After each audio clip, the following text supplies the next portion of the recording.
and welcome. Today we are talking with Dr. Punum Bhatia, and the topic of today's seminar is Back to Basic. Let's Talk Quality Montessori, brought to you by the Global Montessori Network. My name is Magdalena Panurska. I am the co-founder of the Global Montessori Network and Director of Operations at the Montessori School Rochester.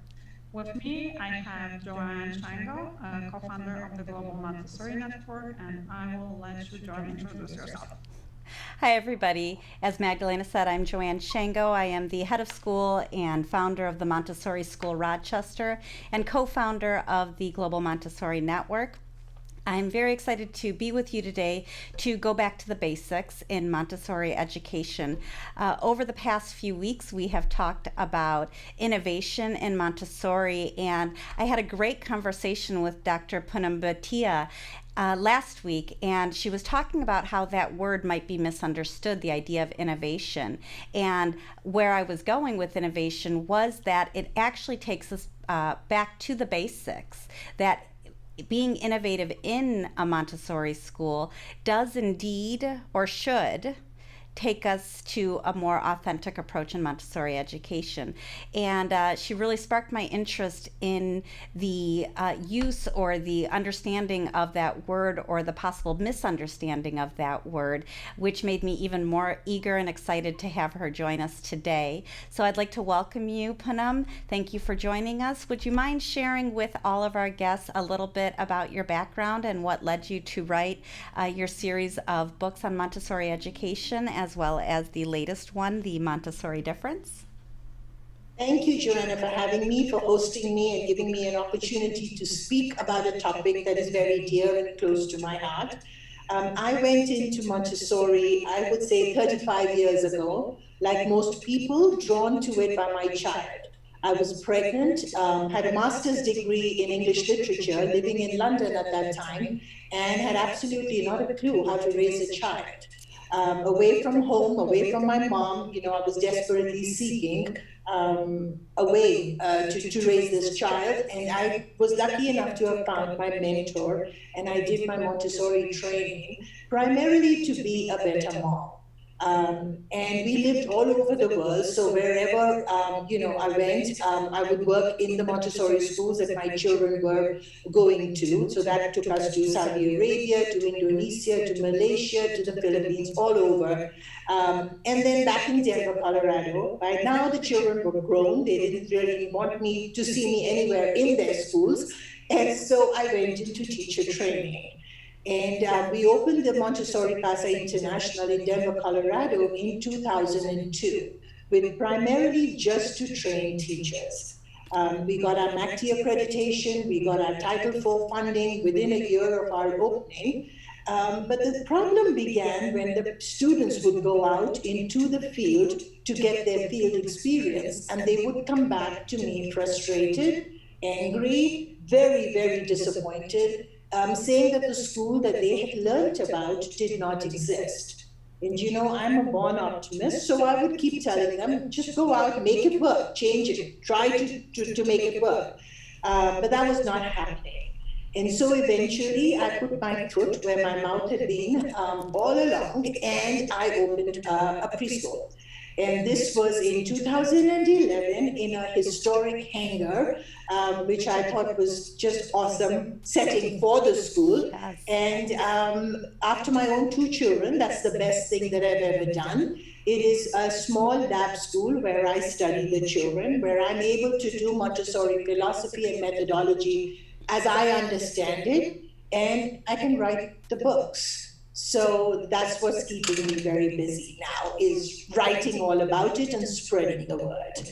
That's extraordinary. The part of your journey really spoke to me in that while I don't have a training center, I have a Montessori school, but it's a very international school. And when families, particularly from abroad, come and visit our school, when they walk in, they breathe a sigh of relief, or as if they're breathing in fresh air. And what I hear time and time again is, oh, it does exist, either here in America or for those that are from America or from Michigan where we live, oh, it exists outside of the books. And Yes. that always strikes me as, one, complimentary, of course, but also sad. A little bit sad, because I know that the practitioners that are out there, the teachers and the guides that are working in schools, the administrators want, but I think somehow the journey has become a little bit lost. And so having people like you out there that can reach a mass audience, not just through training centers, but with the continuing work that you do in your book, is not just relevant, but very important for the cause of authenticity in Montessori schools. Thank you. That's the purpose. Awesome. Tell us a little bit. You've just written. Is this your sixth book? This is the sixth book. This is the sixth book. And how is this book different from your other books? So, Magdalena, can you go back one slide? To go back to the book so that I can remember the titles too. So the first books that I wrote are really workbooks, and they were meant to complement the work that the children do in school, so that like on summer vacations, etc., they could take and they could read and work on these materials that are in the book that are familiar to them. And I never wrote it for COVID, but by gosh, the way they are, I can't keep up with the printing and the selling of these books right now. Because there are school districts that have bought them. It's just absolutely crazy. So those are the three workbooks, and they were really written for year 1, year 2, and year 3 of the CASA years. And then there is the Inspired Child, which talks about our art appreciation program at MCI, or Montessori Casa International, where we study all the different famous artists, and there are lots of ideas on how you can do that in school. Then I did the Cultivator of the Human Spirit, because I followed Montessori's journey all around the world for 13 years, knocking on every door possible to see where she had lived, where she had worked, how did she, where did she get that resolve, where everything was broken down and she began all over again. She didn't get disheartened, and that is something that is so encouraging to me. So that's what Cultivator of the Human Spirit is. I've gone from her birthplace all the way to where she died and then the grave site. So that's what that is about. The newest book, which is being published, which comes out on August the 1st, really talks about Montessori theory. So it covers things like normalization, the prepared adult, the prepared environment, all of these theoretical topics that we deal with. But these have been written with the help of Grazia Honegger Fresco, who is the last direct living student of Maria Montessori. So I've been through lessons like, that is evil, you can't do that, that is condemnation, But so these have been written with her help. And then the latter part of the book is about how I've taken the theory and put it into practice in my school. So it's both theory and practice combined in this book. And the book's coming out shortly, correct? August 1st, yes. And the book launch is August 8th. Oh, you must be so excited. I really look forward to getting my hands on the book, and I can't wait for our workbooks to come in for the school, because I'm sure that they were going to be very beneficial to all of us as we progress forward in these uncertain times. You talked a little bit before we move into, as we prepared, Montessori being prepared adults, and teachers as role models. When you took your journey around the world and you were really searching in the footsteps of Maria Montessori's journey, how did that inspire you and help you in your focus of becoming a prepared adult for your adult learners, but also for the children in your school?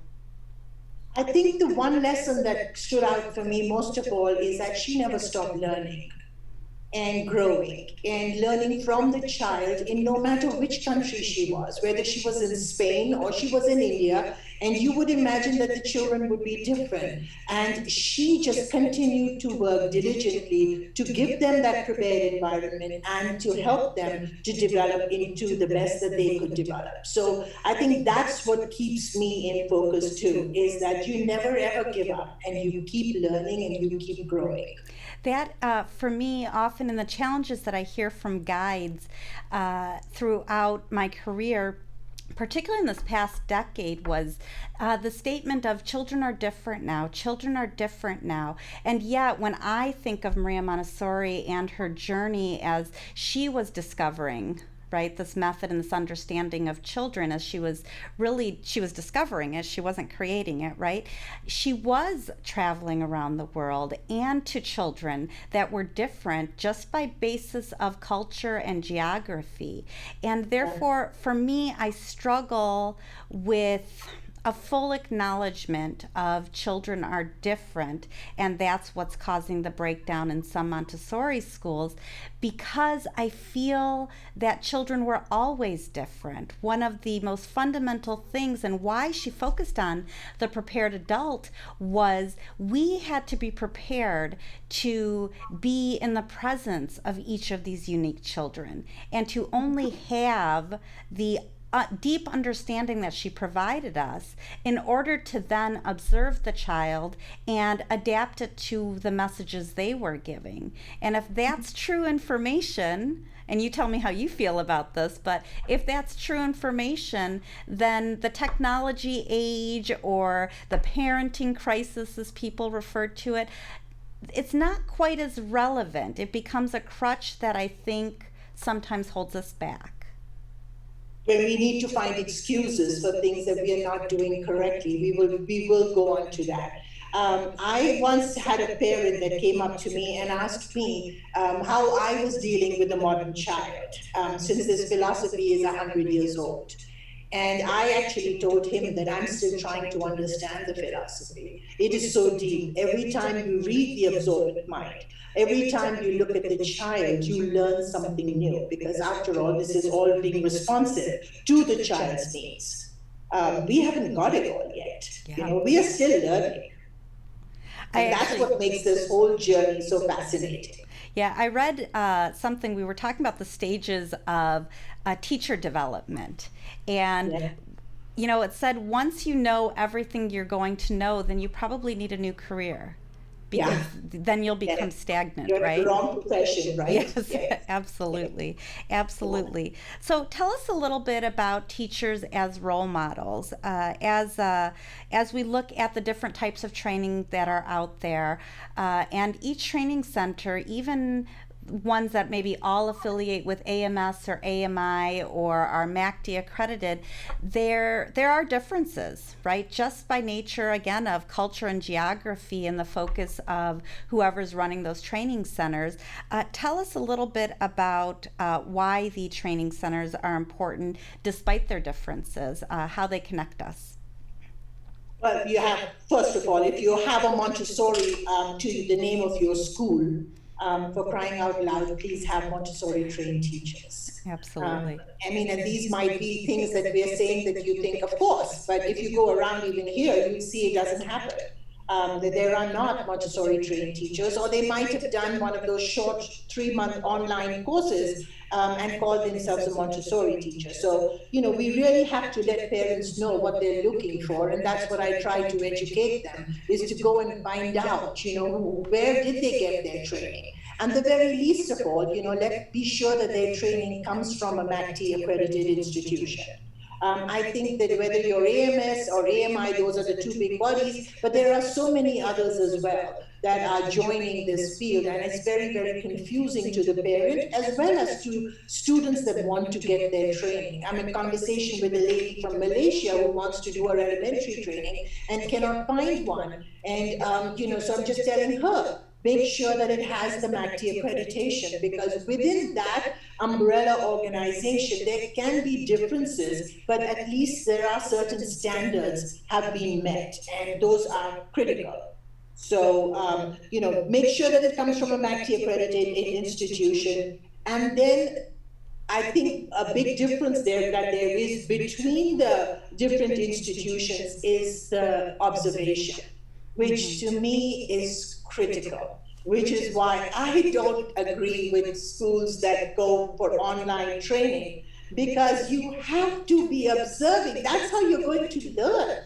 You have to be observing the children all the time. So in our training, for example, once the teachers learn about the prepared environment, they're actually seeing the prepared environment in action. So they're learning as they're going. There are no surprises for them.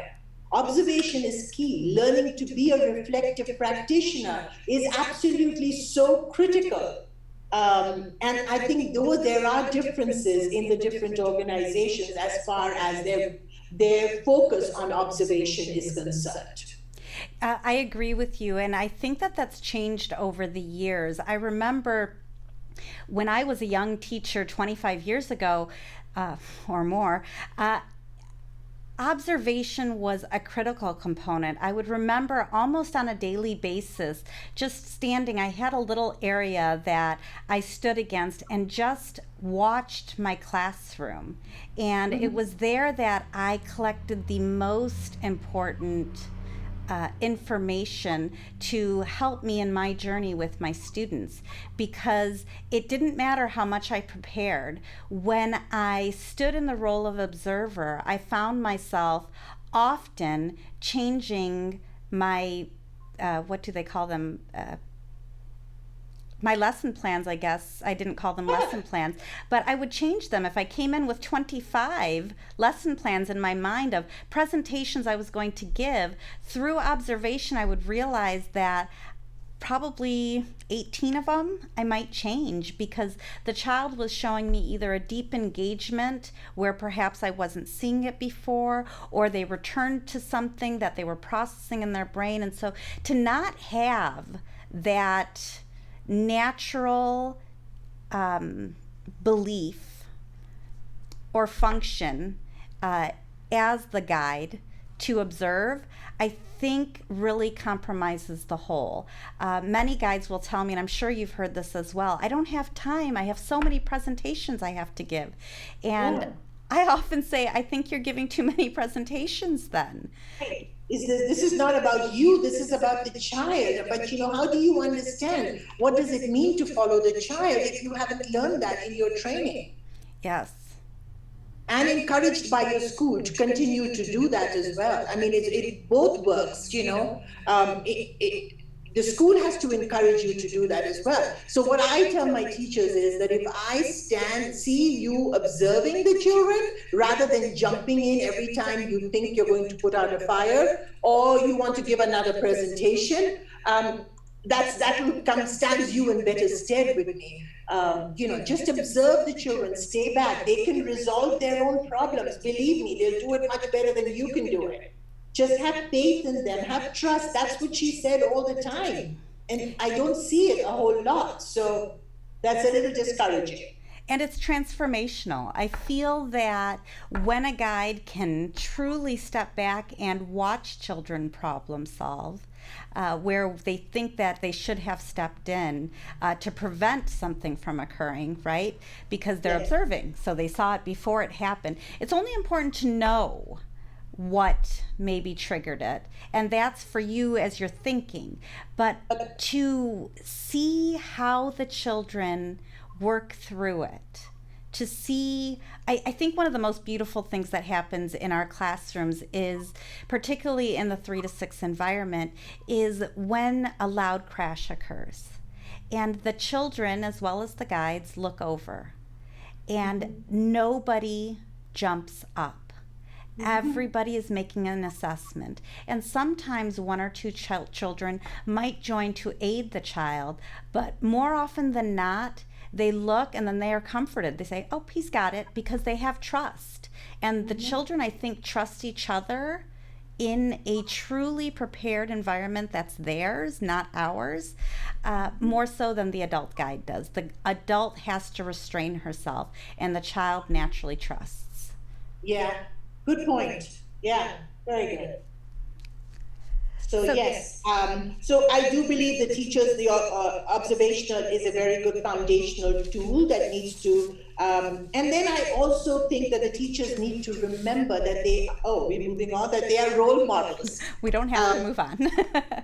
I'd like to finish that because role models is important. But I think this is also, learning from my own teachers and my own staff, I will tell you that it is always something that I have to remind them that you don't only tell the children how to behave, what we call classroom etiquette, but you also have to do it all the time. So it has to get ingrained in you to use your walking feet, to use your inside voices. Like for example, during lunchtime, you might forget and in a rush carry two chairs to put it on the lunch table, but the children are watching.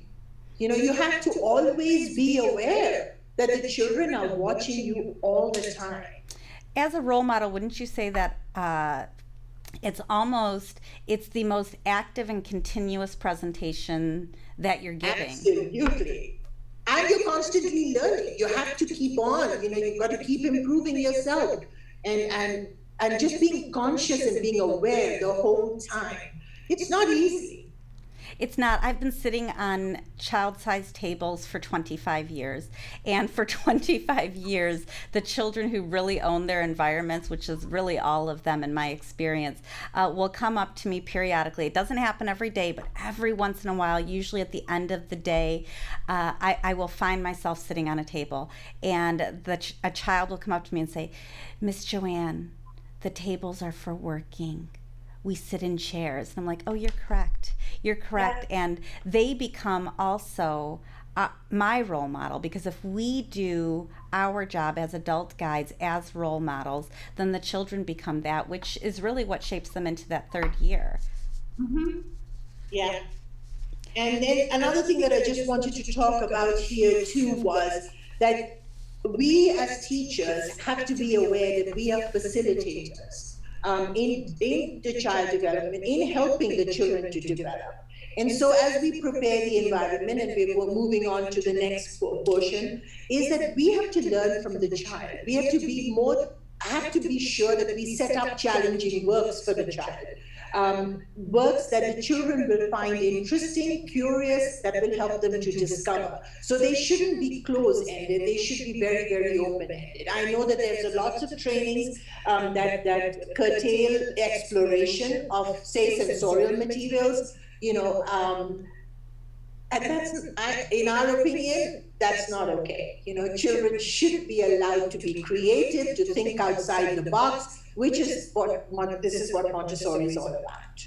Absolutely. I think that was the exciting part, is when they discover the extensions. For me, it's not so much about whether they should or should not be creative or find extensions with the materials, but if they're working purposefully. So if they're working purposefully with the materials as we prepare the environment, then we've done it really well. If they are working without purpose, if it is just imaginative play that they seem almost half-hearted in, and you can tell, if you go back to observation and you've prepared the environment, you can tell when a child is engaged in purposeful activity, whether it's with an extension of the brown stairs and the pink tower or any of the materials, or if it's just in the metal insets, you can see the difference of their focus and their concentration. And that's what a guide should be looking for, not whether they should or should not be combining materials. I've seen materials that I've never thought to combine, and watch the children. They were very intent. They had a plan, and I'm looking going, I don't even know why that material why it's there with the extension work that they're doing. And then they do something extraordinary because they're deeply engaged and they're not misusing that material. Whether it's the golden beads to put right on top of a beautiful architectural design that they made, certainly that's math. Isn't it amazing what they come up with? It's extraordinary, and it's what we should be looking for, without a doubt. So tell me more about the prepared environment as one of the foundational pieces that you feel is necessary. Sure. Well, there's a reason why Montessori did it in this particular manner, that it was the 1 to 3 years and then the 3 to 6, the 6 to 9, the 9 to 12, etc. It's because the stages of development.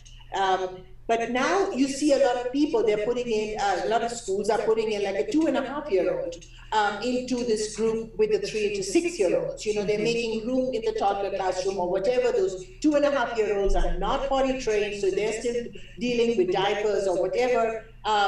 and that changes everything, the dynamics in the classroom. So I think that, we should stick to the actual 3 to 6, 6 to 9, and that will help in the normalization procedure or process. And so to me, that is very critical. The 1 to 3, the 3 to 6. I'd like to hear actually a little bit more about that, because I am guilty of, in my training and 25 years ago, particularly when we started, it was our training had it as 2.5 through 6, and toilet trained for sure. However, that was just the age that was discussed, and I actually found it to be really beautiful. The youngest of children, for me, had the deepest sense of order. They were just emerging into that plane of development, and they had a different type of focus that really enriched the environment. And yet, as you said, it does, especially, I don't know how to say it, but as I opened our school, it's rare that, actually, we virtually never put a 2.5-year-old in. Sometimes they're 2 years, 9 months to start them at the start of the school year and aid with normalization. But I've seen conflicting information about that, and I've seen it successful and not quite so successful, based perhaps on each individual child or the program's mentality. What have you seen that has you convinced about the 3 to 6 as being a firm must be age 3? Largely whether they're the unconscious and the conscious mind. Okay. I think that is the major difference that I find in the younger children. So it's very difficult for them to listen to the rules, because when they're in the unconscious mind, it's all about themselves. So it's very difficult for them to take any ideas from anybody that's outside of themselves and their instinctual behavior, which is what changes when they become conscious, and then they are able to take guidelines from other people. Another thing that I don't know about your state, but in our state for certain, we have to actually apply for a lot of waivers for having children that are below 3 years in the classroom. So we can't have things that are chokeable. So that means that all the beads go, all the golden beads, all the multiplication beads, they can't be in the classroom if you have children that are less than 3 years. And that's a big thing. Yeah, that would definitely compromise the prepared environment for sure. It doesn't make for Montessori. Sharp objects, glass items you can't have. You have to apply for a waiver for all of those things, so I just think it's easier just to go with the 3 to 6 and as close to the 3 to 6. So if a child is, for example, 2 years, 10 months or 2 years, 11 months, I won't have them go into the toddler classroom for 1 month, because I don't think 2 transitions are a good idea. Yes. So at that time, we will definitely just take them into the primary classroom. I absolutely agree with you, and I'd like to talk a little bit more about Colorado and no glass and whatnot. What do you have in the toddler communities? Yeah. You should just see, I just had to apply for the waiver again, and you should just see how long and complicated it is. All my teachers are trained, and it is so hard to get that waiver. Wow. We have glass and small objects in our toddler communities. You're going to have to come out and take a look, and it might just blow your mind. We are allowed, no cutting implements for food preparation. I mean, now I got the waiver, so, wow. But it's not easy to get that. I promised everything to them. Wow. That's... Including getting the parents to sign the waiver. It is not easy at all. That's extraordinary. I'm sorry for those challenges. They must have their reasons behind it. So we have, though, the 3-hour uninterrupted work period, and you and I are 100% in agreement on the 3-hour uninterrupted work period. But oftentimes people have questions about that. As you're preparing your environment, you've set up your shelves, you're trying to fit in a group meeting, if you have that in your program, you're trying to fit in recess. What does that 3 to 6, I mean, not the 3 to 6, that 3-hour work period look like for you in an ideal program? That's what we do. So the children come in at 8 o'clock and they are in that classroom uninterrupted. They're working till 11 o'clock. Okay. There are no interruptions. Snack is individual, so they can have snack whenever they want. we have a group meeting or a group time that happens after 11 o'clock when they finish their morning work cycle and they transition to the circle with walking on the line. And then they have a quick, because I don't believe in very long group time, they have a very quick group meeting and then they go out to play. So your half So day ours is seriously 8 to 11, and the parents are all asked to drop off their children between 7:45 and 8. Now, granted that it's not an ideal world, that doesn't happen, but that's what we are looking for. And nobody, I don't do tours at that time, then nobody goes into the classroom. Oh wow, that's really amazing. And once you do it, Joanna, you will understand, you will see how miraculous it is. Because the children know they're not going anywhere. They have their own built-in clock. So you see they begin with small pieces of work, and that's all in the book too. It shows how the children will choose quick, easy pieces of work, and then they will go to their long work, so it's all the building up process towards that great work that Montessori calls. So, do you do anything with extracurriculars like music or gym or foreign language or anything like that? How do you integrate those? So that's also all in my book. So everything that I wanted to do, so I do Mandarin as the bilingual program, but that is through the whole 8 to 11. Actually, the Mandarin teacher is the first one that gets into the school. She's the last one that leaves in both classrooms. We have native Mandarin speakers. And their job is to be speaking to the children in Mandarin. But that happens all the time while the children are in school. Beautiful. So it's fully integrated. That is the ideal. Same thing with the art appreciation too. It's totally integrated within the curriculum, and music as well. So whatever I thought that was important, I've made sure that it goes into the curriculum rather than having a music teacher come in, take the children out, and go and play the piano for 30 minutes and then come back in, so that the whole classroom is disrupted. And the same thing we do with the toddlers too. That was miraculous. What we did for the first time this year was that we used to do it like for an hour and a half, and now we're just following them. So they can go up to 2.5 hours uninterrupted. Yeah. It's amazing how much the toddlers can do too. So yeah, we've seen that. I would advise you to. We always start with about an hour to an hour and a half, and slowly but surely we realize their rhythm has changed, and the classroom uninterrupted work time really expands, closer to that 2-hour mark, as you were talking about. In addition to, in the prepared environment, we all know about the didactic materials, and there's a lot of creation of our own materials, particularly in practical life and in cultural and geography, in preparing that environment. Do you often change your environment or change the work that's on your shelves? So our practical life is changed every month, depending upon the season. So we will do it. Right now it's getting ready for back to school, but then Halloween it will be, and Thanksgiving. So the colors change, the activities change. As far as culture is concerned too, we will do the same. We will be talking about one continent or two, following the interest of the children.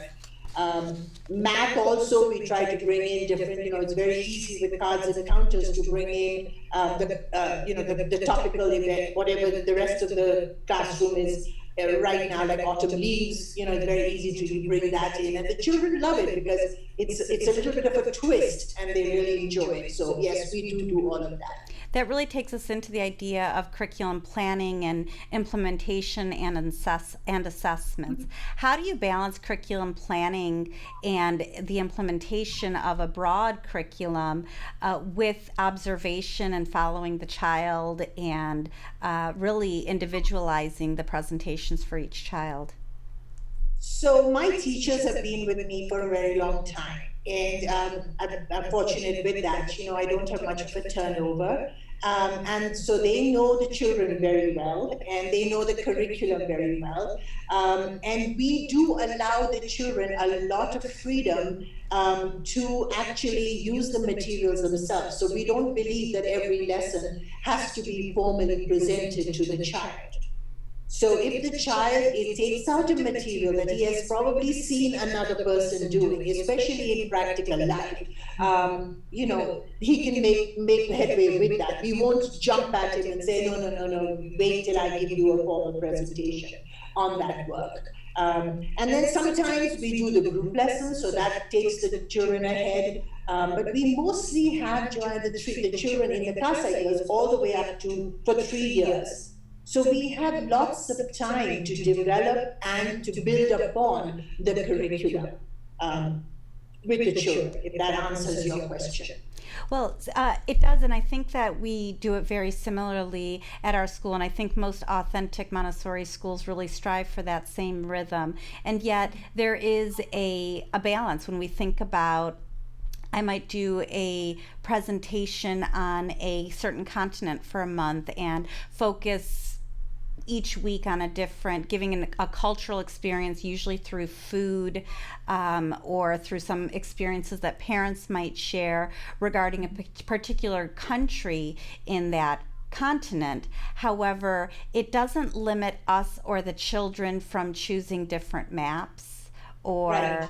or anything like that. And that's where, while we curriculum plan, we want to always maintain that fluidity and that flexibility of realizing we're only presenting and we're using the months and the seasons that pass by to keep ourselves organized. But our organization, while necessary, doesn't come in front of the journey of the children. Absolutely. It's all about following the child. So And what they are interested in. So our children will take, all the materials are out there, the culture boxes are all there, they can take out whichever one they want, and that's one of their favorite works to do. The sun game, which is on the cover of the book, is their favorite work to do. They go through all the lessons. I don't have them doing one continent at a time or anything like that. We might have parents coming in to celebrate like a holiday, and that would be with food, that they could be involved in. We have this big international food festival around Thanksgiving where the children are exposed to foods from all different parts of the world. So we would do that. But otherwise, I stick mostly to the Montessori curriculum. Beautiful. And I love that you said that. I remember when I opened my school, and I had taught for a long time, but it was a long time ago. And then I had left Montessori for a number of years. I was still working as a consultant or working as a substitute teacher for some of my colleagues, but I was working in the nonprofit sector for a number of years. And then when I opened my school, because I saw a need for an authentic Montessori school for my children, who came later in my life, the guides were asking me what curriculum I wanted them to teach. Yeah. And I kept saying, well, the Montessori curriculum. She's like, but what curriculum do you want me to follow? I'm like, the Montessori curriculum. And I was really very confused by that. And I thought, what exactly was she looking for? In your experience with working with so many different guides, adult learners, I'm sure you've come across this a little bit, and we've heard of things like scope and seek.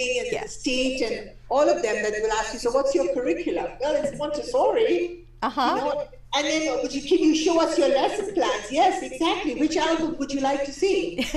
Yes. It's all there. So I really don't understand that, but it's also very important that we do the record keeping, and I'm not sure about how many schools do that as well. And I like to put that at this time too, to say that we do need to keep excellent records of the children, because that's the only way we will know what is interesting them, what to follow up with, etc. in that curriculum. So that takes the state licensing people, they're very happy with that bit. And do you use a very Joanne, I'm sorry. Quick question for Punum. Yes. We have Dira here from Jakarta, and she has to drop off because she had to go to work. It's 7 o'clock in the morning for her. But her question is, how can we still exercise uninterrupted working hour in online environment? Because in Jakarta, until today, schools are not allowed to conduct face-to-face learning activities in school. And it seems they will have to do online learning for children until December. Wow. That's a tough question, how you can do the uninterrupted work cycle and keep the children online for 3 hours. That's not something that I would actually advise. But Joanna, what's your suggestion? Well, we did do 3 hour Zoom, and I agree children shouldn't be staring at the screen for that amount of time. So we did some coaching with our parents that the child only needed to come to the screen for a presentation if the presentation was of interest to them. We helped them set up their environment at home, helped them to make everything as accessible as possible, reminded them as we presented things for the weeks prior that they should keep that work out and available. If they could set up shelves, if they didn't have shelves, lay out towels, but have the work somehow, whether it's in a plastic baggie or find baskets or bowls or plates, and place the different types of activities or materials that we were helping them to create out and available for the children. And we still called them for presentations, but they didn't have to come. And what we found was the children as well as the parents started to develop a very comfortable rhythm where they began to trust that the child, even if the child was working on something else, that he was hearing or seeing from the peripheral, just like he might in the classroom, the presentation. So we came in and out of the 3 hour Zoom doing presentations about every 20 or 25 minutes. But we were not expecting all the children to come, and sure enough, they weren't all coming because they were engaged in other activities. But by educating the parents and letting them know that that was okay, in fact, it wasn't just okay, it was the ideal, they began to see the full scope of their child's ability to concentrate, their child's ability to regulate their own time, their child's ability to actually move towards mastery, the level of concentration that they had. Within the first week of really creating this rhythm and deeper understanding for parents, we were getting email after email saying, I didn't know my child could do this. I didn't know my child. I didn't know. And so you have a real opportunity to educate parents in a way that we've never been able to do before and create a rhythm that allows the child to have their own prepared environment at home and work in and out of the presentations that we're trying to offer for the broad group of children. Does that help you? I hope that helps, yeah. But no 3 hour uninterrupted work cycle over the computer. I don't think that's a good idea at all. No, they really can't be staring at a screen that whole time. It's not beneficial. And if they are, then you really do need to be making some adjustments. It's the days that children don't join us. The parents say they just don't want to stare at the screen. I'm like, beautiful. Will you share pictures of what they did in that day? And guess what? They went to their work area and they were doing beautiful things. We also really encourage, we always are planting seeds on what they can do, either if they want to leave the Zoom meeting or in the afternoon when they're with their parents, to go outside, to have experiential learning, to really engage their thoughts and give them opportunities for the child to work independently. The parent will start to realize that the child doesn't need the adult, not the guide, nor the parent as much as the parent presumes that they do. Exactly. It was very helpful. That was, thank you. Okay, good. Thank you. Awesome. So I think this is another important thing to keeping us. Sorry, we just have enough time for this last slide to make sure that we have time for Q&A. Yeah, so this is another one that I talk a great deal about too, and which is the commitment to improvement, leadership, and vision. I do feel that the school leaders need to be Montessori educated onto what Montessori is all about, so that they are able to support their teachers and the parents, and they know what they're talking about. You know, I often think I could not be a store manager even of Home Depot, right? Because I don't know anything about all those tools. And if somebody was going to ask me, I would look like a total fool. So I don't understand how people that are not Montessori trained or have no idea of Montessori come and take up these leadership positions. So it just baffles me. So that's one of the things that I'm really, really very, very concerned about. So I also feel that it is important that the leader is able to tell the parents about, or the incoming families about Montessori principles and practice, so that they know what they're getting into, because it takes both the home as well as the school together to benefit the child.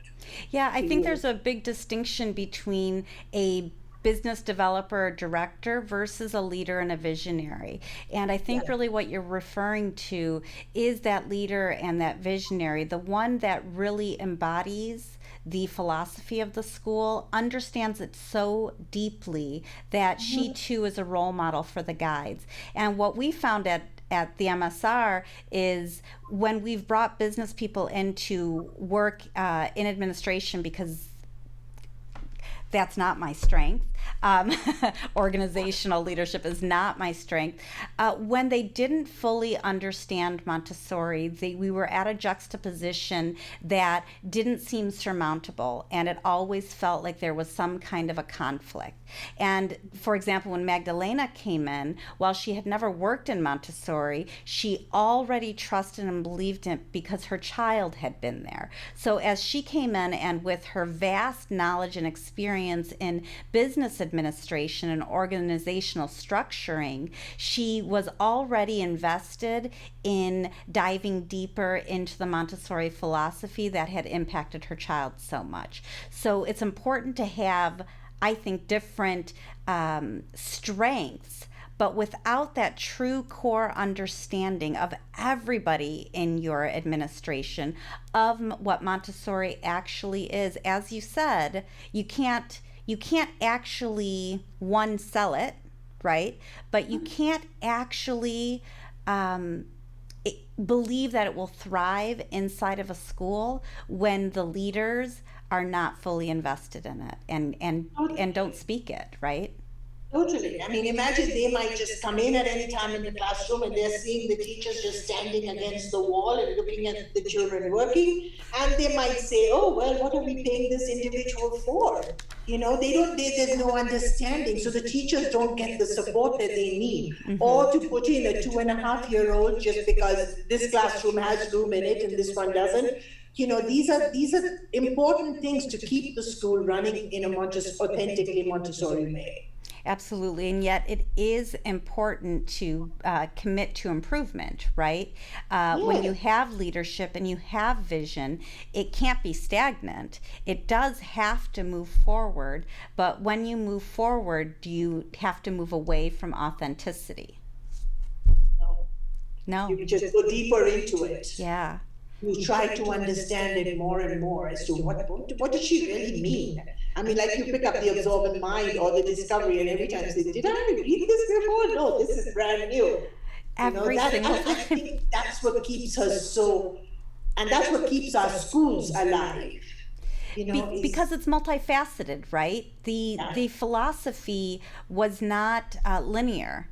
And the program, the pedagogy, is not linear. It just looks that way in our albums, but it's so multifaceted, and almost every single day, while having the same general, beautiful, peaceful feeling in the environment, it also is different every day based on the emotions of the children, or an experience that had been had, or a new dynamic with children.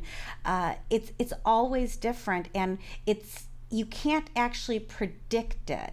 You can prepare for a few eventualities. You can rely on your observations, but to truly have that authenticity and truly create a vision for the future, I think you have to, like you said, remember it's not linear. So you're always in a journey that takes you deeper and deeper into Montessori versus trying to invent something new or different outside of it. And that is the exciting part. Yes. I mean, that's what I honestly get butterflies every day when I walk into school. I am just so excited because it's thriving. It's such a happy, joyful place. And we are all learning together because we are following the child. And it's the most beautiful thing on earth. I wish every guide that was trained out there, particularly for new guides, that they have the opportunity to experience at least one authentic environment to observe before they go into practice. And sadly, they're not as easily found. But I believe that they're there, and I believe that if we see more of them, we can trust it more, and therefore we can speak up more for each other and for our schools to do so. Thank you so much, Punum. It's so, this conversation was as great as our first one as we prepared, and yet I feel like it was totally different, which makes it very exciting for me. I hope everybody out there really enjoyed and learned from this. If nothing else, that when you feel that you are stuck, you reach down and you go back to the basics, because that is where you will find true innovation, because you are meant to observe and you are meant to adapt and you are meant to find the multifaceted experiences in your environments. Magdalena, do we have any questions? Yes, we have the most important question for Punum. How do we buy your book? That is a great question. The books will be available. The newest edition will be available on Amazon. I think you can pre-order right now, but it's still at the printer, so you can also order it directly through us, so through MCI. I had the site up in the book slide. Okay. I will go back to so everyone can see. I'm sorry. Yes, it's mcidenver.square.site or through Amazon.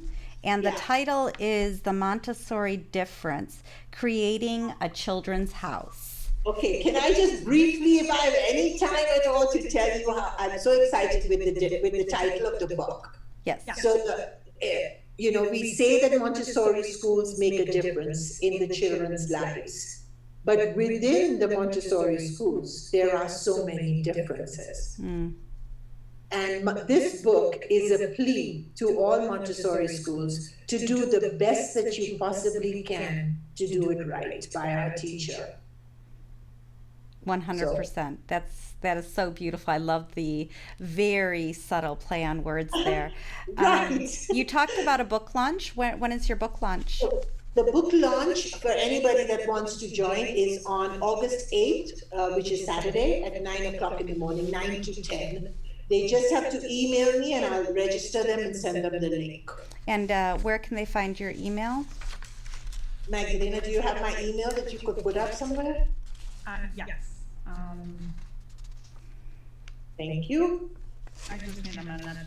And if you send an inquiry through the globalmontessorinetwork.org or through the Global Montessori Network group Facebook page, if you send that inquiry, we will make sure that we respond with Punum's email address. Maybe I'll actually just make a lovely post that has it front and center if you want it that visible.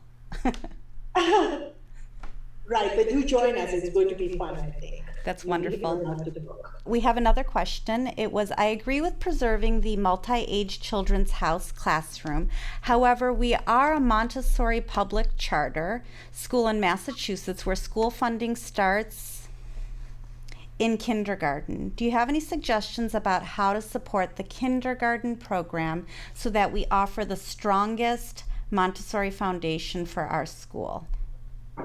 Yeah, that's a very tough one for the public schools, right? Because really the kindergarten is the last year of the CASA years. I mean, that is where they really, really benefit. They develop all of their leadership skills and all of that, those skills that come up. And for them to be the youngest, how would that work, really? Is it 5, 6, 7, 8, 9 then? I mean, how does it work in the public school system? Well, from what I know, Cheryl, if you want to type in to answer that, please feel free. But from what I know, the kindergarten year is usually separate, and then they do a lower elementary. Sometimes they do a K1. I agree that there's challenges when the K is taken out of the children's house. I think there are challenges for the children's house. I think there are challenges for the kindergartners. However, when you're working in a program that just doesn't have that, the lower L and the upper L are proper multi-age.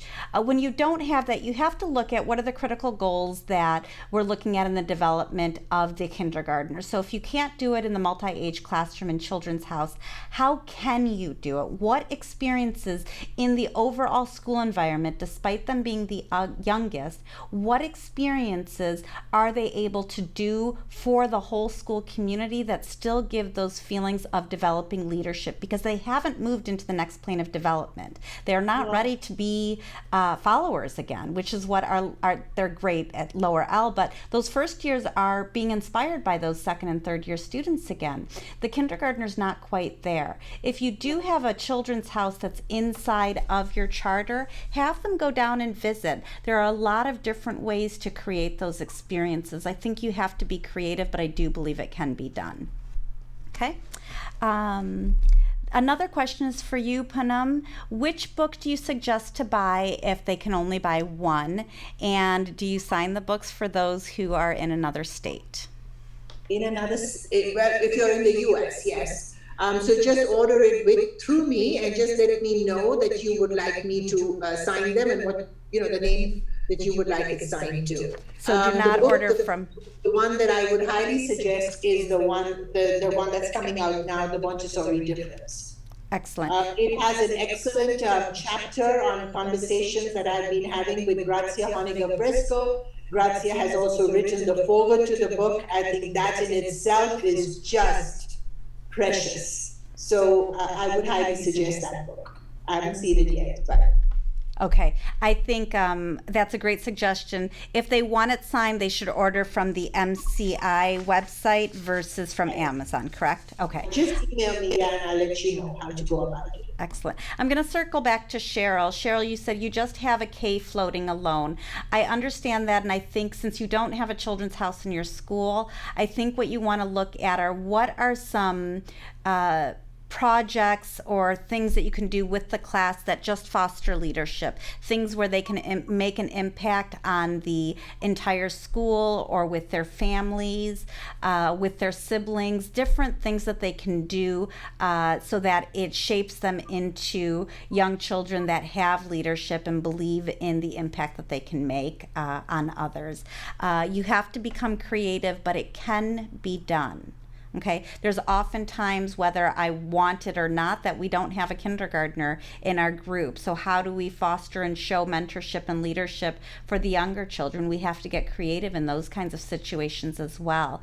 And so you start to look at and see each of those individual children, because there's differences between the 10 or 20 or 30 Ks that you have in your class that allow for leadership even amongst each other. You want to really focus on some of the mentorship and the presentations that often children can work with each other on, and giving them opportunities to present to each other in a second or third presentation format, or inviting children to go and observe another child that you really feel is modeling leadership, and commending them and talking about it. It's not so much a thank you or great job, you're doing it, but more so, oh, you're a really great leader. Thank you for doing that. Things like that, which help them to shape that, because sometimes you might have to be a little bit more specific because it's not going to happen as naturally. On behalf of the Global Montessori Network, as well as on behalf of everyone that joined us, and I, again, thank you so much. It's always a pleasure, and I look forward to the next time.